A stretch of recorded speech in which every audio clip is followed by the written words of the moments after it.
I had this experience back in middle school. It was Al Gore and George Bush. We're all like dumbos who don't know you're anything. Like 11. But this girl is freaking out, almost in tears, talking about how the U.S. is going to end if George Bush gets elected. And I have gone back to that so much as an adult, just remembering like Rachel thought that the world was going to end back then, and it didn't. We're Nick and Hannah True, and we're here to help you do more with your money. Welcome to Craft Your Money Story, a Mapped Out Money podcast. So last week, we talked about like circle of concern versus circle of control, and then like narrowing down what to focus on. That you can actually control. Yes. Yes. This week, we want to acknowledge that there are things in that circle of concern that you do not control, but they absolutely do impact you. Yes. And so what do we do with those things? Because we're not saying just like stick your head in the sand and ignore anything that you can't do something about. Oftentimes when I do the circle of concern exercise, I think people think that I'm saying that. Yeah. Literally just ignore all this other stuff. Yeah. It's like, no, that's not what I'm saying. What happens is I get an email, I get a message, right? And they're forwarding me an article that they read, or they're sending me some video, or they're sending me some Twitter thread about, the stock market and how it's doing this, or inflation and how it's doing that, or interest rates and should they da-da-da-da. And the implication is always, hey, this is like this scary thing happening in the market or in the news or in the whatever, or, this political candidate just proposed this thing. Should I do something? Should I, change my investments, or should I do this, or should we change how we budget, or should I, whatever? They're real stressed out and worried about it because of the news. And I think the question becomes, how do we filter the information that absolutely can impact us? We should pay attention to it. We should think about how it might impact us and if we should make a plan. How do we do that without getting so bogged down and feeling like we constantly need to stay up to date on the latest changes? And then we end up just like wasting a bunch of time and worry and anxiety thinking about and dealing with these things that, again, like we talked about last week, we become paralyzed on the stuff that we can actually do. Yeah. It's like acknowledging that those things are happening and that they might impact our situation and the decisions that we want to make moving forward without fixating on them and freaking out over them. Yeah. Which can be hard to do. The bigger concern is that you end up staying so like informed that you end up sitting on the sidelines and, sort of the man in the arena quote, you end up just being the person in the stands who never does anything because you're trying to stay so informed about what might happen in the arena. Absolutely. Before you actually go into the arena. Yeah. We had a funny conversation about this last week when we were camping. Yes. Okay. So people pulled in beside us in a cool like Airstream van. And so then I started like Googling the Airstream vans, which brought up this YouTube video about these people who bought a lemon of an Airstream. I believe it's called the Range Line. So I went down this rabbit hole watching this video and reading the comments on it. And there was one in particular that I took a screenshot of and sent to you. Did you? Let me see if I have it. Literally said, sit here on my couch and here it is. Learn. I was literally on the verge of making a $250,000 mistake until I found Liz's channel over a year ago. I had absolutely no idea what a dumpster fire the RV industry was. Now I sit back and vicariously watch these videos, hoping for the best for these poor folks, thinking, there but for the grace of Liz go I. Turns out $250,000 buys a lot of really nice family vacations. Hopefully the industry turns something around or gets regulated, or something positive happens to change people's minds. First of all, you do not have to spend $250,000. Yeah, I was going to say, we spent to have 30. a very nice camper to camp in. We spent 30. We'll start there. Yeah. But second of all, I thought, that is so sad, because do you know what's happening while like you're sitting there like, I hope the RV industry gets it together. I'm not doing it till they, whatever.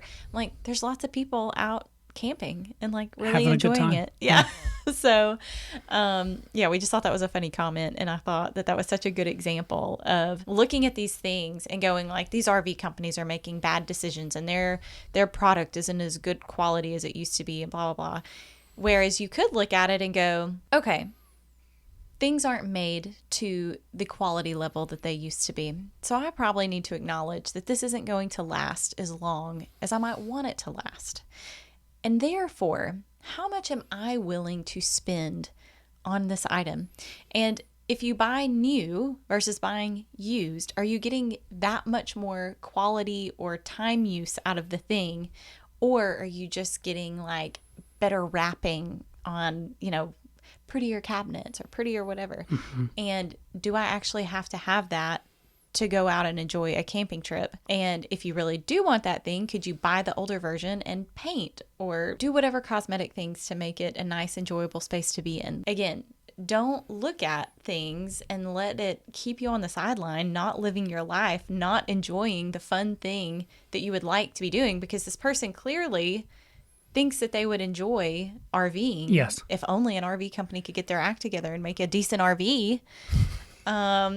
It's so funny because, again, it's this very thin line between going, I would like to buy an RV. That's a significant purchase. I probably shouldn't do it without any research or any knowledge. I should probably learn a little bit about what to look for and what companies might be making high quality, whatever. But there's such a fine line between like informing and educating yourself and then going and making an informed decision versus just sort of spiraling in this education for the sake of trying to make the best decision possible, but you end up actually never doing anything. Yeah. And then just sitting on the sidelines. Well, it's the difference between wanting to make an informed, wise decision, but recognizing we live in a fallen world and that there are no perfect decisions. Yes. And so all we can do is make the best decision possible with the information available to us at the time.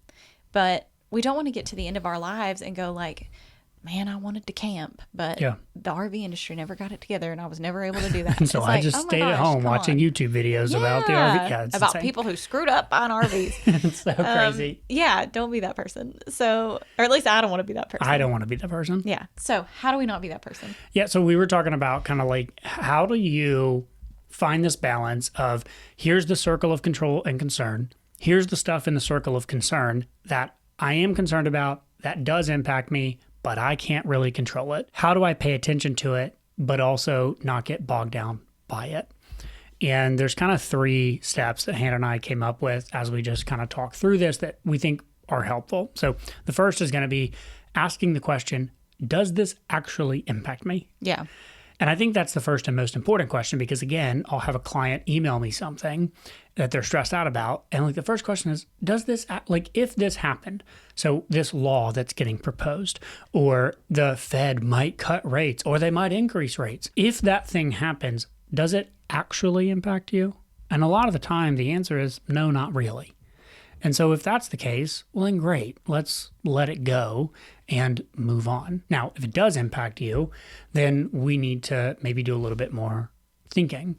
And we were talking earlier, and as we were, I was thinking about this. Gary Vee has this saying where he talks about the clouds and the dirt and how when you get caught in the middle is when you kind of get overwhelmed and you don't make good decisions. And so he uses it in a business context of like, he basically pays attention to the clouds being like the big picture, the big vision, where the company's going. And then the dirt is like the super minute, tactical, in the weeds decision making on something.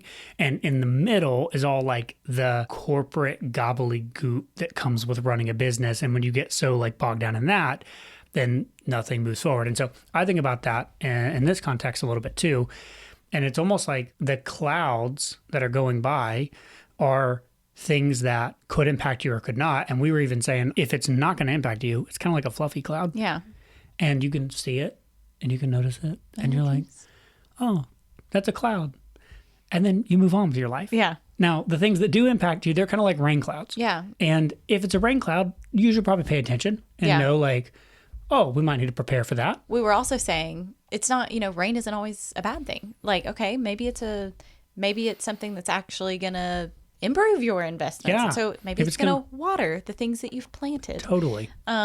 Or maybe there's tornadoes coming. And maybe not. Yeah. Maybe it's a hurricane, right? Yeah. So the rain clouds, though, are the things that we're going to pay attention to. And if you see a rain cloud, the whole idea of clouds and dirt, we don't want to get caught up trying to figure out all the details of the rain cloud. We don't need the humidity levels inside the rain cloud. We don't need what type of rain cloud it is. We don't need to know exactly how many inches are expected. Yeah. Like, we just need to know, Big there's picture. rain is this an umbrella type rain or is this a storm shelter type rain? Yeah. Or is this an evacuate type rain? Yes. That's what we need to know. That's what we need to know. Well, that's where the whole discipline thing comes Yes. in, right? Like we have to discipline ourselves to not fixate and to not go down unhealthy, anxiety-ridden stress pits focusing on all of the rain clouds in the world. And I think so. Like, I think the election right now that's going on, and when we release this podcast, we're going to be like, I think a week out from the election day. Depending on who gets elected, it might have an impact on you.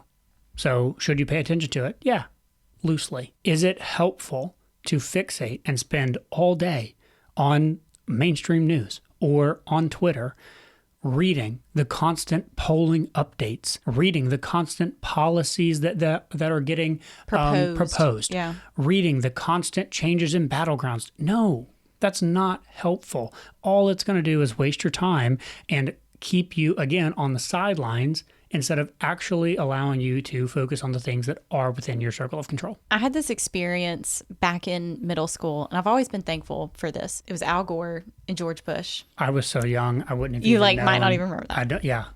Well, so I'm in middle school, and I was on the track team, and our track coach used to pick up a group of us, and we would go up to the mountains and go on these like long runs on the weekends. And so there's like 5 kids, in the car. And this one girl in particular was freaking out. Like we're all like Dumbos who don't know you're anything. Like 11. But this girl is freaking out, and she goes on this rant and is like almost in tears talking about how the world is going to end. I mean, like the U.S. is going to end if George Bush gets elected. And I remember kind of being like, what the heck is she talking about? Because again, you're 11. Yeah, I wasn't paying attention. But our track coach, I remember he did a really good job. And he was like, listen, this isn't something that you can do anything about. And he was like, and rest assured that there are people pulling for the other candidate who feel the exact same way. And they think the world's going to end if Al Gore gets elected. And he was like, you know what?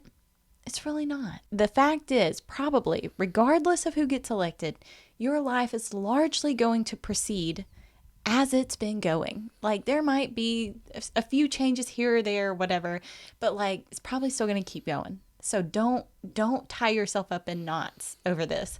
And I have gone back to that so much as an adult of just remembering, like, people feel this way a lot. Rachel thought that the world was going to end back then if George Bush got elected, and it didn't, And so Yeah. just remembering that, it's Yes. nice to be able to like put things in perspective and go, people have probably felt this way before, and Yeah. it probably didn't happen then. Yeah. Totally. Well, and that I wanted to talk about this anyways at this point in this podcast, but like Morgan Housel's book, Same as Ever, is I think also a really helpful resource on this topic because it just goes and looks at a lot of history and looks at a lot of like human behavior and knowing it's very, very, very hard to predict what's going to happen in the future in terms of the actual events themselves. All we really know and can count on is that humans are going to human the way humans typically always human. When we look back in the past, we can look and go, okay, many, many, many times in U.S. history, people have thought the world was going to end if the candidate that they opposed became the president. One day, could it theoretically happen that some president comes along and the U.S. does end because of that? Yeah, sure, it could in theory happen. But is the most likely outcome that happens? No. The most likely outcome is that life goes on and small things change. And that's kind of how things roll. And in the thinking that macro, like, is there anything for us To do about it? Yes. And it's like, you can be an informed voter, you can vote, you can get involved in a particular candidate's election, their campaign, but that's it. That's it. So that brings me to the third step, right? So we've asked the question, does this impact me? We've noticed the rain clouds that do impact us. And then the third step is, well, we should make a plan for depending on how that rain comes. We've had a lot of hurricanes going on here in this country here recently. When you live in a hurricane area, you kind of do some optionality of planning and you go, hey, if this thing looks like it's going to land as a category 1, here's our plan. If it looks like it's going to land at a category 3, this is our plan.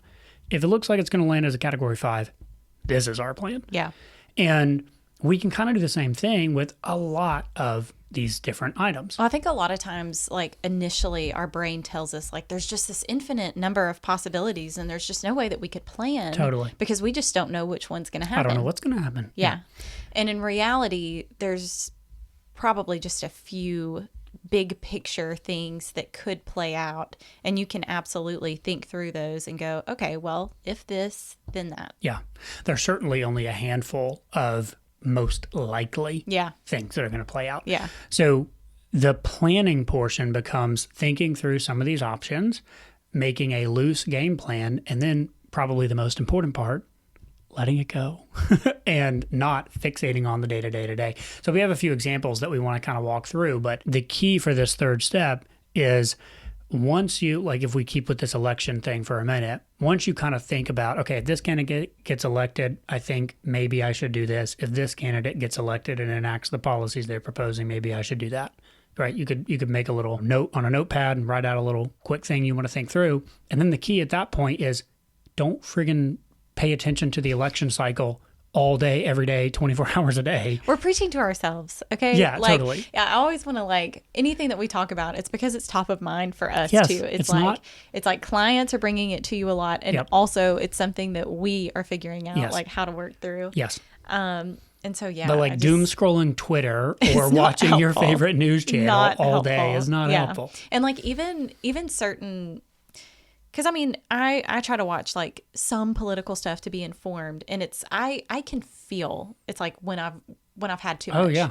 Like when it starts impacting my mood, and like we said, like once physically you know start to like what you need to know, then it's like, okay, me continuing to watch this is just putting me in an unhealthy place, and that doesn't help anybody. Totally. So again, coming back to that discipline thing, like having the self-awareness and the discipline to know when to stop. So yeah, let's dive into some examples. The first one that I think has been very top of mind for us these past few years is moving. Moving and interest rates. The idea here being, okay, I'm thinking I might want to sell a house or buy a house, thinking I might want to do it in the next, let's say 3 to 18 months, right? Somewhere on the nearby horizon. How closely do I pay attention to interest rates? And it's like, okay, that's a rain cloud. Definitely could impact your decision. Should you pay attention? Yes, you should pay attention. Should you read 10 million articles every day about predicting what the Fed may or may not do and then what's going to happen? No. Yeah. No. This is another great example too, where it's like, just because in general, maybe it's not the best time to be buying a house because of interest rates, it doesn't mean that it's not a good time for you to buy a house. Totally. You could be totally prepared, and don't let the fact that interest rates aren't the best possible that they could be or whatever keep you on the sidelines, Yep. because you might find yourself sitting around waiting for a decade. Yeah. Yeah.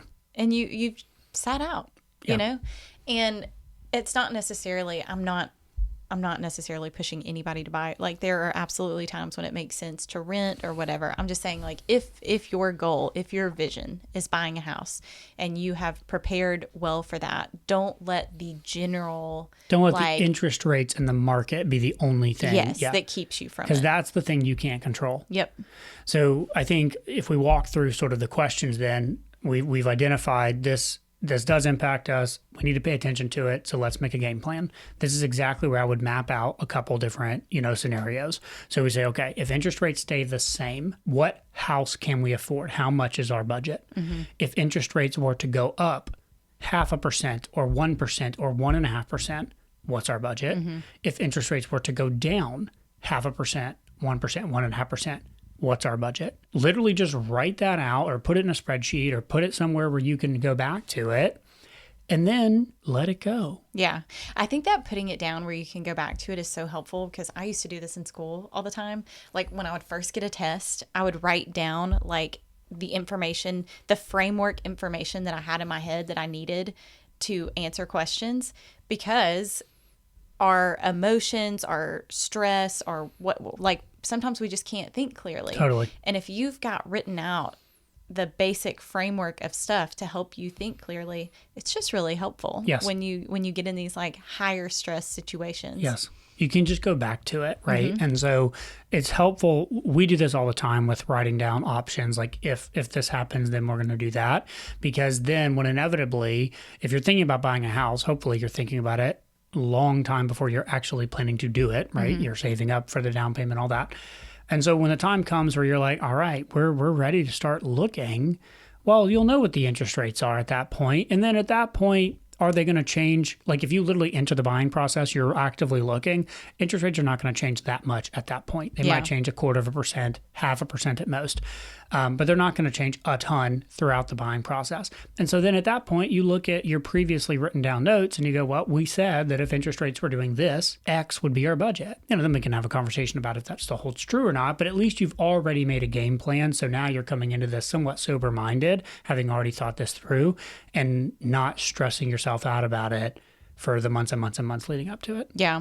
This also brings up a little side quest information, which is like, don't make a decision based on something outside of your control changing. So like, yes, that's like good. Buying too much of a house, going, well, we'll refinance in a couple years when the rates drop. And it's like, whoa. Ooh, you don't know that they're going to drop. One of my favorite quotes is, I forget if it was from The Big Short, but it was certainly around that time frame. And the quote is, the markets can remain irrational longer than you can remain solvent. And so you might make a decision thinking, you go, oh, it can't keep going this way. Yeah. And it's like, buddy, probably can longer than you think it can. Longer than you think it can. Yeah. And so you can't make a decision assuming that that's going to change. All right. Let's talk about one that everybody's feeling: inflation. Totally. Stealing like your buying power in day-to-day life, making like returns on your investments go down. What do you do? Yeah. So this one obviously is one that is a rain cloud that's going to impact everybody. And when you see it coming, you should pay attention to it. We've already said, and I won't belabor the point, the practicality of paying attention to what the pundits are saying about inflation on a day-to-day basis is not helpful and is not practical. But what is practical, I think, as you're going to be super shocked at this. My number one tip is budget. We have resources on that. But no, seriously, the number one thing on a serious note for the skill of budgeting against inflation is the skill set of budgeting. Yes. And it will serve you well whether things are going good or things are going not good. Totally. If you have been budgeting over the last few years, you know that this skill is helpful because you have been able to watch your grocery bill just go up and up and up and up and up. Yeah. I mean, we've just on a real practical level, like we have watched that and we've done things like cutting back on just buying like poppy sodas or whatever. We have significantly cut back on what I would call fun groceries. Yeah. Snacky items, extra drinks. Extra beef jerky, that kind of a stuff. We don't cut down the ply on the toilet paper, right? That's an essential. But we cut out some of the fun stuff because we needed our grocery bill to not have to change too much. Yeah. And so we're truly just buying the essentials now. If you're really concerned about inflation, rather than thinking about it and researching and worrying about it all the time, you should make sure that you know how to budget well. And I guarantee the people who know how to budget well are in the best position to dealing with inflation because as things go up, you already know how to think about making trade-offs and how to have conversations around what's your top priorities and how do you, what are you giving up to do more of what that. That's totally super important.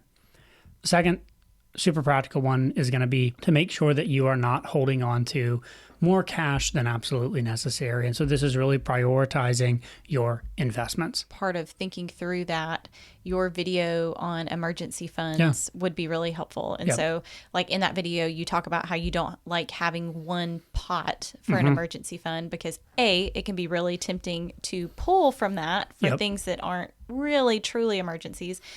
But you can see that amount and kind of get a false sense of security and think things are covered. But on the other hand, you can also not have a clear idea on like, what are the most likely things that I need to be prepared for? And you might find yourself like over saving.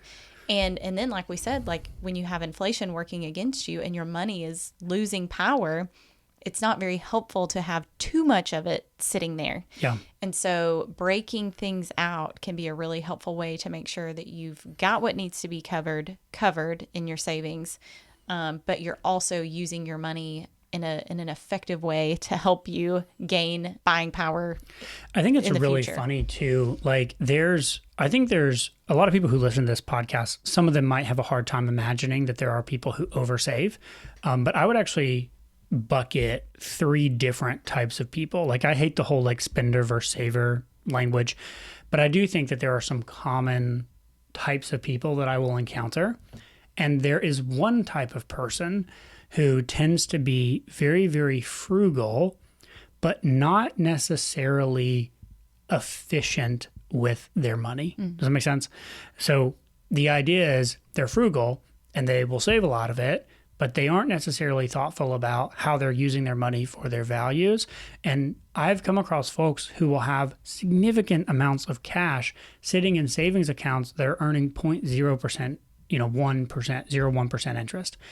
And it's like those people in particular are at the most risk for inflation just chewing away all of their wealth. Now, the people who aren't investing at all are at the highest risk of inflation because it just wrecks their spending and they don't have anything to combat it. But if you're the type of person where you're going, ooh, he might be talking about me right now, the thing that you should most consider to fight against inflation is going to be how much cash do you actually need on hand? And making sure you don't have more than necessary. You should invest the rest.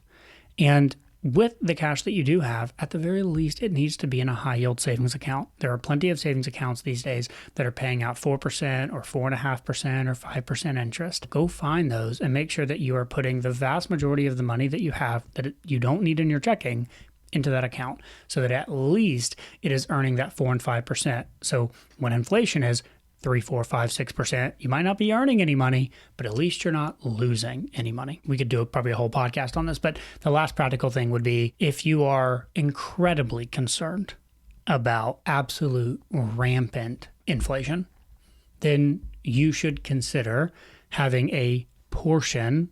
You can see all the hedging I'm doing here. You should consider having a portion of your investments in things that are not connected to your currency. And so in this case, ours will be US dollars, right? And so maybe that's physical precious metals. Maybe that's some sort of crypto. Maybe that's simply just having money in other currencies that you think are stronger. I want to be very clear, like I'm not full blown putting my tinfoil hat and saying the US is on imminent collapse here.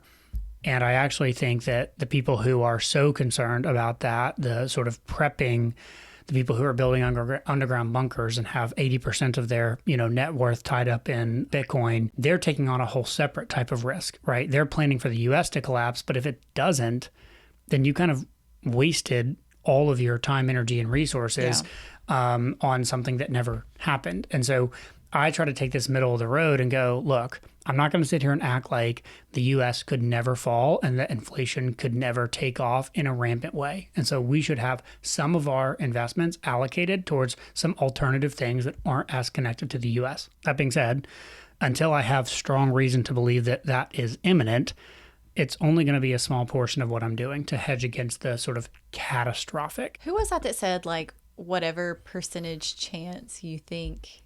Yeah, there was one person said, what percentage chance do you think it's likely that the U.S. collapses? Yeah. That's the percentage of your portfolio that you could allocate to non-U.S. tied things, basically. And I think that's a helpful framework to think about it in. Yeah. So ultimately, if you're concerned about inflation, back to the point of this episode, don't bog yourself down worrying about this all day, every day. Do a little bit of research, try to come up with a decent, reasonable game plan, put that plan in place, and then move on to the other things that are actually in your control that you can focus on day to day. Do you want to do one more example? We talked about like the fear that like technology is going to increase to the point that like your job goes away. Yeah, I think this is another like real one right now, especially with the AI stuff going on. And what's also funny about AI is everybody thought that it was going to like replace manufacturing jobs first, and it's actually like replacing creative jobs, which has been, I think, very surprising to people. Yeah. It's like really taken off in law and like contract writing. It's really taken off in graphic design. And I'm seeing people on Twitter argue that our job being a content creator on YouTube and making content is going to go away because the AI robots are going to make better videos about personal finance than we can. And so again, what I could do is I could just inundate myself with the latest AI news every day and start stressing about my job constantly. Or I could again think about, okay, what are the most likely outcomes and how can I have some sort of plan in case these outcomes happen? Number one for us, budget. I know I keep saying budget, but legitimately, if our income goes away tomorrow, us having the skill set of budgeting is going to be a huge help in that. The second thing that we're doing is, again, making sure that we are investing so that if, again, our income goes away tomorrow, well, we're not totally, living on nothing. We've got investments and we can utilize those. Third thing is making sure that, again, this is what emergencies or income loss funds are for, right? If we did lose our jobs tomorrow, if the robots replaced us, then I can try to live on the emergency fund while we figure out what we're doing next. And then the real practical thing would be, as I'm loosely paying attention to these rain clouds, if this ever gets to a point where I feel like, oh, this is like real serious and this looks like it's coming, well, then you and I will start having a real conversation around other skills that we should consider building so that we can get out of this job and into some other career path. This one in particular, coming back to that, not letting stuff keep you on the sidelines. Yes.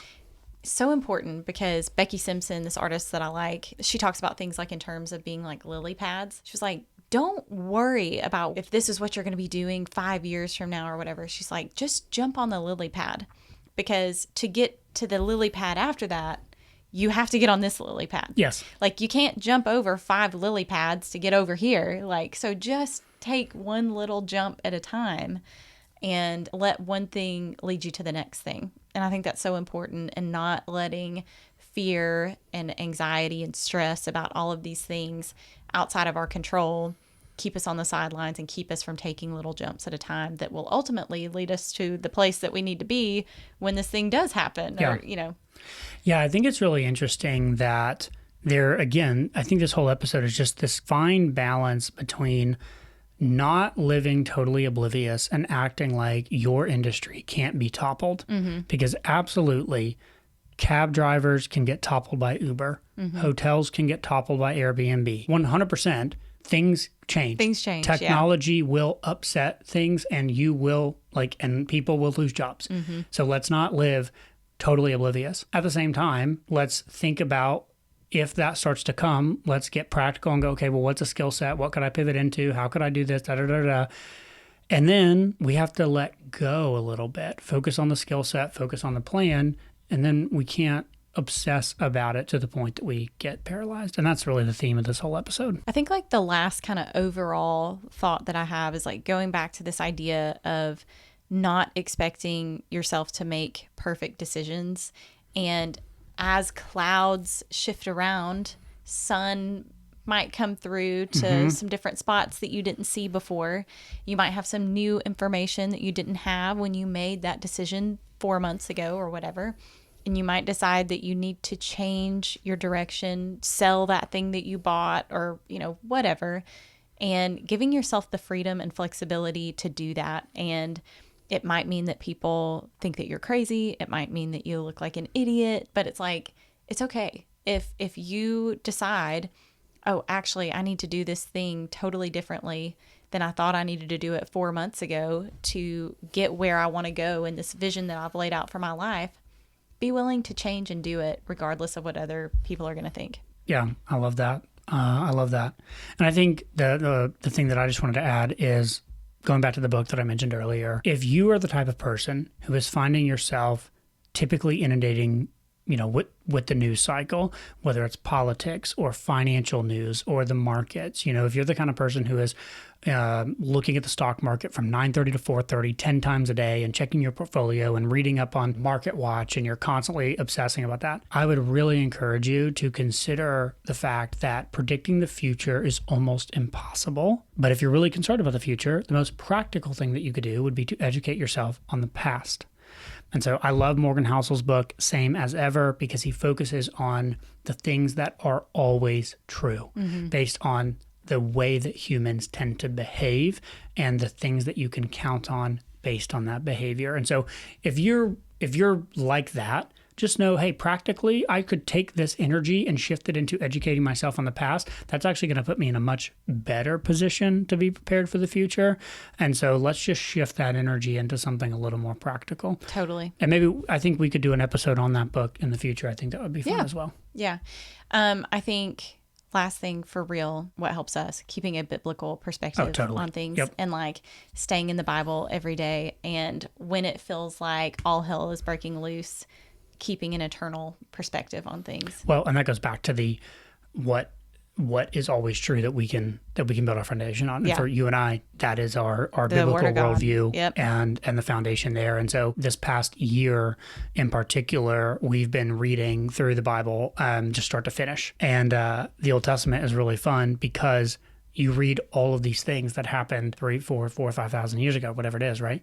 And at least I have had this moment a lot where I go, my goodness, that sounds just like something you and I dealt with last week. Nothing new under the sun. Yeah. That sounds like something we just dealt with 2 weeks ago or a month ago, or, oh my gosh, that sounds like something that was just like we were here last, and you go, oh man, none of this stuff changes all that much. Yeah. So hopefully this was helpful for you. If you are the type of person who has a very large circle of concern, maybe this will help you. It's certainly been helpful for us, and we hope that maybe you will have taken a nugget away as well. Thanks for watching, and we'll see you in the next video. Bye.